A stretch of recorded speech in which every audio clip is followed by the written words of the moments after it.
9 मई 2023 के बाद जब तहरीक इंसाफ के जय्यद अरकान की प्रेस कॉन्फ्रेंसें जारी थीं तो हर लम्हा ये इंतज़ार था कि अब तब में शाह महमूद कुरैशी भी प्रेस कॉन्फ्रेंस करके नई तहरीक इंसाफ बनाने का ऐलान कर देंगे या कम अज़ कम इमरान खान से लाताल्लुक़ी ज़रूर इख्तियार कर लेंगे। 24 मई 2023 की शाम मैं इमरान खान से मिलने के लिए ज़मान पार्क लाहौर गया। उस रोज़ दिन भर ये अफवाह गर्म थी कि आज शाह महमूद कुरैशी तहरीक इंसाफ से अलहदगी का ऐलान कर देंगे, जबकि असद उमर पार्टी छोड़ने के लिए तैयार नहीं है। उस शाम खिलाफ मामूल इमरान खान अपने ड्राइंग रूम की बजाय मुझे घर के बैरूनी हिस्से में बने एक छोटे से कमरे में मिले।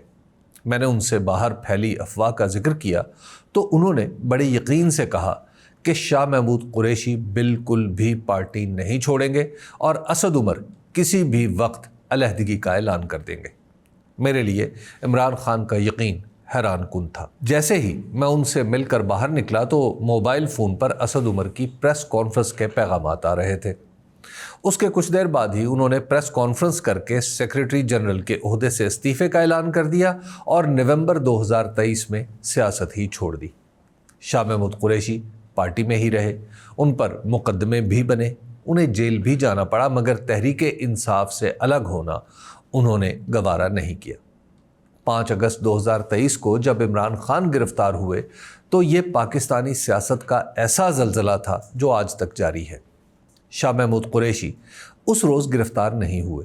गालिबन 8 अगस्त की बात है कि वो लाहौर आए। मैंने उन्हें अपने टीवी प्रोग्राम के लिए कॉल की तो कहने लगे, मैं तुम्हारे दफ्तर ही आ जाता हूँ।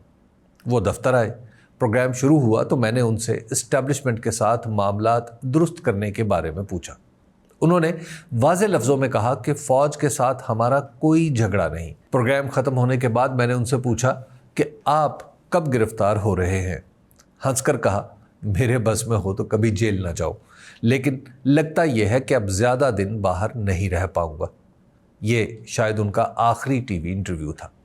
उसके चंद दिन बाद वो गिरफ्तार कर लिए गए और फिर उन्हें सीक्रेट एक्ट के तहत 10 साल कैद की सज़ा सुना दी गई। उन्होंने सिंध से कौमी असम्बली की एक नशिस्त पर कागजात भी जमा कराए, लेकिन उनकी सज़ा के बाद सूरत हाल बदल गई और वो इलेक्शन भी ना लड़ सके। 22 जुलाई 2025 को शाह महमूद कुरैशी को 9 मई के एक मुकदमे में बरी किया गया है, लेकिन उन पर कई मुकदमात बाकी हैं। 9 मई के इस मुकदमे में उनकी बर्रियत की बुनियाद उनका उस रोज़ कराची में होना है। ये एक ऐसी हकीकत है जो कम अज़ कम एक अदालत में तस्लीम कर ली गई है।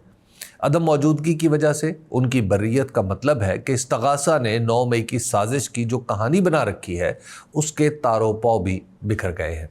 उसकी वजह यह है कि इस्तगासा के 2 पुलिस वालों ने शाह महमूद कुरैशी को भी साजिश का हिस्सा करार दिया है, जबकि अदालत ने उनकी अदम मौजूदगी को बतौर वाक़या मान लिया है। उनकी ये बर्रियत उन्हें फौरी तौर पर कोई फ़ायदा नहीं पहुंचा पाएगी, लेकिन इससे आइंदा मुकदमात में मुल्ज़िमों को फ़ायदा मिलना शुरू हो जाएगा, बशर्ते कि मुंसिफ को भी कानून की कुछ परवाह हो।